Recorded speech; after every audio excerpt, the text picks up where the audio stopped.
مفتی صاحب شہوت روکنے کی وجہ سے ذہنی توازن خراب ہونے یا ایمان خراب ہونے کا خطرہ ہے، مگر گھر میں کہ پیسے نہیں ہیں، بھیک مانگ سکتا ہوں، خودکشی سے بچنے کے لیے زنا کر لینا کیسا ہے؟ خودکشی کر لے بھائی تو. یہ جو اپنے آپ کو اتنا مجبور سمجھ بیٹھتے ہیں نا کہ اب مجھے عورت نہیں ملی تو میں تو مر جاؤں گا، یہ اپنے اوپر آپ نے شہوت کو مسلط کر لیا ہے. میں مانتا ہوں کہ نوجوان آدمی پہ شہوت بہت دماغ میں مسلط ہوتی ہے، اگر وہ حلال طریقہ نہ ملے اس کو تو بہت ساری برائیوں کی طرف جانے کا خطرہ ہوتا ہے. لیکن ایک بات خوب سمجھو، اس میں بھی بیلنس ضروری ہے. آپ جب اپنے آپ کو بزی کر لو مفید کاموں میں اور دماغ وہاں سے ہٹاؤ تو یہ کوئی ایسی چیز نہیں ہے جو 24 گھنٹے آپ کے ساتھ چپکی رہے. جو لوگ ہینڈ پریکٹس کرتے ہیں نا، کہتے ہیں ہمیں نیند نہیں آتی، ہم پہ شہوت مسلط ہو جاتی اور یہ ہو جاتا ہے وہ ہو جاتا ہے. وہ بھائی تو بستر پہ لیٹ کے سوچ کیوں رہا ہے؟ تو بستر پہ جا اس ٹائم پہ جب نیند کا شدید غلبہ ہو، شدید نیند آ رہی ہو، بستر پہ لیٹتے ہی آنکھ لگ جائے گی. یہ کمبخت پہلے جائے گا، لیٹے گا، پھر خیالی پلاؤ چلائے گا، پھر ٹک ٹاک پہ لڑکیوں کی ویڈیوز دیکھے گا، پھر فحش فلم دیکھے گا، پھر کہہ رہے شہوت میرے کنٹرول میں نہیں ہے اور میں خودکشی کر رہا ہوں. تو مر جا بھائی. تو کیا کہہ رہے ہیں زندہ رہے؟ تو لوگوں کو تو زنا کر کے عورتوں کو بھی خراب کرے گا، ماحول کو خراب کرے گا. اب ایسا نہ ہو کہ واقعی میں مر جاؤ، مرو لیکن جاؤ سیدھا جہنم میں، کیونکہ خودکشی کرنے والا مرتے ہی کہاں جاتا ہے؟ آگ میں جاتا ہے وہ. تو آپ اس سے بچنے کا حل سوچو. کیوں ٹک ٹاک پہ بےہودہ چیزوں کو دیکھ رہے ہو؟ کچھ دن کے لیے موبائل کو جان چھڑاؤ، بند کر کے رکھ دو. دیکھو میں موبائل نا، میرا اتنا دماغ خراب ہوا ہے نا موبائل سے، اتنی کالز آتی تھی، میں اٹھاتا تھا، اس کو جواب دے رہا ہوں، اس کو جواب دے رہا ہوں، پھر کوئی صحیح طریقے سے سوال نہیں پوچھ رہا، کوئی طنز کر رہا ہے، کوئی کیا کر رہا ہے. میرا ہونا شروع ہوا خراب. پھر یوٹیوب پہ ویڈیوز دیکھ رہا ہوں، کوئی ویڈیو میں الٹی بات کو، کوئی جھوٹا الزام کسی پہ لگا رہا ہے، کوئی کسی پہ. آدمی ڈپریشن میں جاتا ہے. پھر ڈالر یہاں پہنچ گیا، ابھی نیند اڑ گئی نا. اگلے دن دیکھا ابے اور کرنسی، اب ہم نے کہا بوریوں میں پیسے لے کے جائیں گے تھوڑے دنوں میں ہم. یہ سب کے ساتھ ہوتا ہے، میرے ساتھ بھی ہوا. پھر دیکھ رہے ہیں اس نے اپنی بچی کو قتل کر دیا غربت میں، اس نے بل جلایا اور خودکشی کر لی، پھر یہ کر لی. دیکھتے دیکھتے آدمی. اور اچھا دوسری طرف خبر، انڈیا چاند پہ پہنچ گیا. انڈیا کہاں پہنچ گیا؟ پھر ایک مذہبی اسکالر کی تقریر آئے گی، وہ فلاں دائرہ اسلام سے خارج ہے، یہ سارے مولوی 2 نمبر، بس میں ہی ہوں جو ٹھیک ہوں. اس سے اور ڈپریشن. اس کا حل یہ کہ بھائی آپ بہتر ہے موبائل کو فلائٹ موڈ پہ لگاؤ، لاکر میں بند کر دو. بہتر تو یہ توڑ دو اس کو. میں توڑ اس لیے نہیں سکتا کہ مجھے سوسائٹی میں ان بھی تو رہنا ہے نا. اگر میں بالکل بند کر کے رکھ دوں مجھے پتا کیا چلے گا سوسائٹی میں ہو کیا رہا ہے. تو میں نے اس کا حل یہ نکالا، اس کو رکھو کمبخت کو فلائٹ موڈ پہ. دیکھو ابھی بھی فلائٹ موڈ پہ ہے. 20 لوگ کال کر رہے ہو کہ گالیاں دے رہے ہوں گے، مفتی صاحب فون کیوں نہیں اٹھا رہے؟ ڈپریشن دینا سیکھو. میں نے کیا کیا، جو ٹینشن کالز کی مجھے ہوتی تھی وہ میں نے پارسل کر دی. کال کرو فون بند ہوگا، 1 گھنٹے بعد دوبارہ. پہلے کیا ہوتا تھا، کال کرتے تھے میں فون اٹھاتا تھا، اس کی ٹینشن کون لے رہا ہے؟ میرے پاس آ رہی ہے ٹینشن کہ میرے بیوی سے جھگڑا ہوا، میں نے یوں کہہ دیا، میں نے طلاقیں دے دی. میں نے کہا طلاق ہو گئی، کہہ رہے کہاں سے ہو گئی، میں تو غصے میں تھا. ابے ہو گئی ہے. اس کو سمجھا رہے ہیں، اس کی ٹینشن کس کی کو ٹرانسفر ہو رہی ہے؟ مجھے. مفتی صاحب ڈراپ شپنگ جائز ہے یا نہیں؟ ہاں جائز ہے، بشرطے کہ قبضہ کر کے بیچو. بھائی قبضہ کون تمہارا باپ کرے گا وہاں جا کے قبضہ؟ یعنی وہ اس طرح تو نہیں کہتا، لیکن مقصد اس کا یہی ہوتا ہے. بھائی پھر آپ ایسا کرو کمیشن ایجنٹ بن جاؤ. ہاں ٹھیک ہے میں کمیشن ایجنٹ بن رہا ہوں، لیکن پھر نقصان ہوا تو کمپنی کا کمپنی تھوڑی. تو میں اس کو سمجھا رہا ہوں ایسا بھی نہیں ہوتا بھائی. کمیشن ایجنٹ بنو یا پورا پراپر، یا بیچنے کا وعدہ کر لو. اچھا مفتی صاحب اگر ہم نے وعدہ کر لیا تو کل وہ مکر گیا، میں نہیں لے رہا. میں نے کہا مکر سکتا ہے وہ، یہ تو صحیح نہیں ہوا. اصل میں وہ اصرار کر رہے کہ جو میں کر رہا ہوں نا غلط. اس کو بول مفتی کہ یہ جائز ہے. آدھا گھنٹہ 1 منٹ کے سوال پہ وہ پی جائے گا میرا،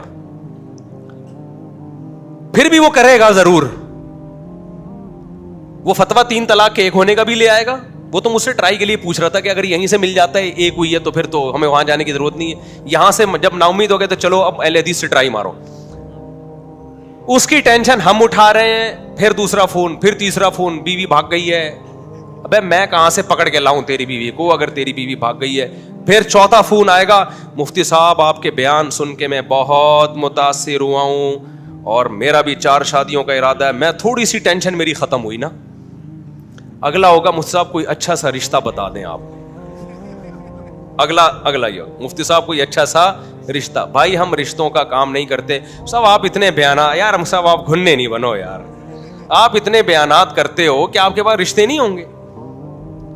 بھائی میرے پاس ہو یا نہ ہو, میرا یہ کام نہیں ہے. میں مولوی ہوں, میرا کام بیانات کرنا ہے, میرا کام مسائل میں تحقیق کرنا ہے. یہ میری فیلڈ نہیں ہے. شادی دفتروں میں جاؤ, سب کسی مسلمان کا اگر کوئی بھلا چاہے, کسی کی خدمت کرو. آپ لوگ خود بیان میں کہتے ہو کہ جو کسی کی خدمت کرتا ہے اللہ اس کو بہت ثواب دیتا ہے, تو اب کرو نا خدمت. تو میں اس کو کہتا ہوں خدمت تو گٹر کے ڈھکن بھی رکھنا ہے, گٹر صاف کرنا بھی ہے. کیا خیال ہے بھائی؟ میری فیلڈ نہیں ہے, میری جو فیلڈ ہے میں اس فیلڈ میں خدمت کروں گا نا. تو پھر فون لائن کاٹ دو تو پھر غصے ہوتے ہیں. بات تو پوری سنو مفتی صاحب, لائن کیوں کاٹ رہے ہو؟ میسج آنا شروع. تو میں ڈپریشن میں جانا شروع ہو گیا تھا. پھر ہم نے کیا کیا, ٹینشن دینا سیکھو. لینا ہم نے اس کو لگا دیا. یہ نہیں کہ ہم لوگوں کے جواب نہیں دے رہے, اس کا ایک پروسیس ہم نے طے کیا. بھائی ایک ایڈمن بناؤ, کال کو فلٹر کریں, کوئی رشتوں والی کال آ رہی ہے اس کو وہیں سے جواب دے دو. بھائی رشتے نہیں کراتے ہم. کیوں آپ, اب میرا ایڈمن کیا کرتا ہے جب اس کے پاس, ویسے تو ایڈمن خود ایک اللہ معاف فرمائے ٹینشن بنا ہوا ہے, یعنی خود میرے لیے بھی, ان کو لیے تو یعنی وہ بیچارے کے پاس ٹائم ہی نہیں ہے کال اٹھانے کا نا. بھائی عثمان بھائی ناراض نہ ہو جائیں کہیں, یعنی وہ ٹینشن ان کو دینے کے ساتھ مجھے بھی دینا شروع کر دی اس نے. اب وہ کے میسج آتے ہیں, وہ سب ایڈمن فون ہی نہیں اٹھاتا. تو میں نے ایڈمن سے بولا بھائی تو فون تو اٹھا لیا کر. جب ہم نے کسی کو اسسٹنٹ بنایا, وہ کہہ رہے ہیں بھائی سارا دن فون آتا رہتا ہے. میں سارا دن فون ہی اٹھاتا ہوں. اب اس کا بھی ہم حل سوچ رہے ہیں. ظاہر ہے وہ بھی تو انسان ہے نا, 24 گھنٹے تو وہ بھی فون نہیں اٹھا سکتا. تو ہم نے کہا 1 گھنٹہ دے دو. اس نے کہا مجھے ایمرجنسی. خیر اس کا میں ابھی حل تلاش کر رہا ہوں, لوگوں کا رابطہ کیسے ہو. اب ہم نے اس کو فلٹر کیا کہ بھائی اس طریقے سے آپ کی ملاقات بھی ہوگی, ہم سے آپ مسائل پوچھیں گے, اس کا جواب بھی ملے گا. کچھ تو مسائل ہی فضول ہیں, وہ ہم آنے ہی نہیں دیں گے. ایسا بندہ جو رشتوں کے لیے آ رہا ہے وہیں سے چلا جائے. بھائی ہم رشتے نہیں کراتے. اور کوئی بیوی بھاگ گئی ہے تو میں کوئی پولیس میں نہیں ہوں کہ آپ کی بیوی پکڑ کے لے آؤں میں. تو اس طرح کی چیزیں تو وہیں تو فلٹر ہو کے نا کام کے بندے آ جاتے ہیں. پھر تو وہ میں ملتا ہوں ان کو, میں ٹائم بھی دیتا ہوں ملاقاتوں کا. اب میں نے کیا کیا, فلائٹ موڈ پہ موبائل. اب لوگوں کے فون آ رہے ہیں, فون بند, فون بند, فون بند, فون بند. پھر 6 گھنٹے بعد فلائٹ موڈ کھولتا ہوں تو گالیاں آئی ہوئی ہوتی ہیں.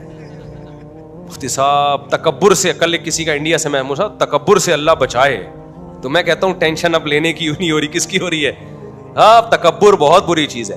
تو میں آپ کو اس لیے سمجھا رہا ہوں میرے بھائی, اپنی کھوپڑی کی نا آپ نے خود حفاظت کرنی ہے, کوئی دوسرا آپ کی حفاظت نہیں کرے گا.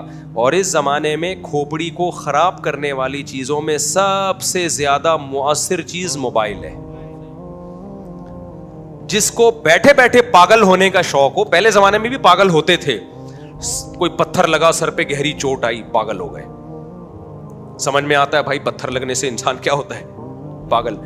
بائک پہ جاتے ہوئے گر گیا بغیر ہیلمٹ کے, سر پہ گہری چوٹ آئی, پاگل ہو گیا. بیوی ایسی ملی, اتنی خطرناک بیوی ملی, 2-4 سال تک برداشت کیا, 5-6 سال, 10 سال کے بعد جا کے شوہر کیا ہو گیا, پاگل. سمجھ میں آتا ہے 10 سال بیوی سے فائدہ بھی اٹھایا تو چلو اس کی ٹینشن بھی. عورت پاگل ہوتی تھی شوہر کی ناانصافیوں کی وجہ سے, ساس کے تانوں کی وجہ سے, ایک دم نہیں پاگل ہوتی تھی. 10 سال ساس کے تانے برداشت کر کے آخرت میں بہت بڑا ثواب کا ذخیرہ جمع کر لیا. 10 سال کے بعد برداشت نہیں ہوا اور کیا ہو گئی, پاگل ہو گئی. تو چلو سمجھ میں آیا کہ 10 سال ثواب بھی تو کمایا نا برداشت کرنے کا, آخر میں پاگل ہو گئی. اب جو پاگلوں کے کیسز سامنے آ رہے ہیں, بیٹھے بیٹھے کیا ہو رہا ہے, پاگل. وہ کیسے ہو رہا ہے پاگل؟ سونے کے لیے لیٹا, موبائل میں دیکھا جی مولانا طارق بل صاحب کا بیان آیا ہے, اس کے نیچے پھر کچھ نیگیٹو کمنٹس پڑھنا شروع کر دیا. بھائی یہ مولوی ایسے, آئنسٹائن کے ساتھ مولانا طارق بل صاحب کی تصویر, وہ کیا کر رہا ہے, یہ کیا کر رہے ہیں. اب جو مذہب سے محبت کرنے والا ہے وہ ڈپریشن میں جانا شروع ہوگا. تھوڑی دیر میں آیا ڈالر مزید مہنگا ہو گیا. تیسرے نمبر پہ پیٹرول مزید مہنگا ہو گیا. چوتھے نمبر پہ اتنے لوگ پاکستان سے بھاگ رہے ہیں. آپ کہتے ہو میں تو بھاگ نہیں سکتا, میرے پاس تو پیسہ ہی نہیں ہے. یہ خبریں پڑھ کے سن کے اور پھر مولویوں کی آپس کے جھگڑے بھی ہوتے ہیں اس میں. وہ مولوی کہہ رہے یہ ایسا ہے, وہ دوسرا مولوی کہہ رہا ہے یہ ایسا ہے, تیسرا مولوی کہہ رہا ہے یہ ایسا ہے. کوئی خواتین کے حقوق پہ بات کر رہا ہے تو خواتین کو ایسا بنا کے پیش کرتا ہے, کوئی مردوں کے حقوق پہ بات کر رہا ہے تو ایسا. اتنی کھچ پچ کھچڑیاں پکتے پکتے, بیٹھے بیٹھے پاگل ہونا, کسی کو دیکھنا ہونا, تو اس طریقے سے انسان کیا ہو جاتا ہے, پاگل ہو جاتا ہے. اس کا طریقہ یہ ہے میرے بھائی, اپنی جانوں پہ رحم کرو, موبائل کو اٹھا کے لاکر میں رکھ دو. میں اس لیے نہیں رکھ پا رہا کہ مجھے سوشل میڈیا میں ان رہنا پڑتا ہے, سمجھ. اچھا, پاگلوں کی ایک اور قسم بھی ہے جو لوگوں کو پتا نہیں ہے لیکن وہ بھی پاگل ہوتے ہیں. وہ ہوتے ہیں جو ولاگرز کو دیکھ رہے ہوتے ہیں, وہ ولاگز جن کا آپ کی عملی زندگی سے کوئی تعلق نہیں, وہ بھی پاگل ہوتے ہیں. ولاگرز نے اس طرح بھی پاگل کیا, لیٹرین میں بیٹھا ہوا ہے, اب میں آیا ہوں تھکا ہوا ہوں, میں واش روم میں, شکر ہے نیچے والا پورشن نہیں دکھا رہا, صرف اوپر کا دکھا رہا ہے. میں بیٹھا ہوا ہوں, لوگ دیکھ رہے ہیں, ملینز لوگ دیکھ رہے ہیں, ملینز لوگ. خواتین کے میں آٹا گوندھ رہی ہوں, میں آلو کاٹ رہی ہوں. اب میں صبح اٹھ کے میں آلو کاٹتی ہوں, پھر میرے بچے اسکول جاتے ہیں, ایکچولی میں ان کو وین میں بٹھاتی ہوں, بہت کام ہوتے ہیں میرے سارا دن. ملینز لوگ دیکھ رہے ہیں یار. ہمارے دیسی گھی پہ اعتراض ہو رہا ہے جس میں ہم نے تھوڑا میسج دے دیا کہ یار دیکھو بچے کتنے پیارے ہوتے ہیں, اچھے لگتے ہیں نا باپ کے ساتھ کام میں ہاتھ بٹا رہے ہو. اور واشنگ مشین پہ اعتراض ہو رہا ہے کہ واشنگ مشین, وہ کپڑے دھونے والی واشنگ مشین نہیں تھی بھائی, وہ تھی گھی کے لیے, اس میں کبھی کپڑے نہیں دھلے. اچھا خیر, تو لیٹرین میں بیٹھا ہوا ہوں میں بہت تھک گیا ہوں, اب میں نے سونا ہے.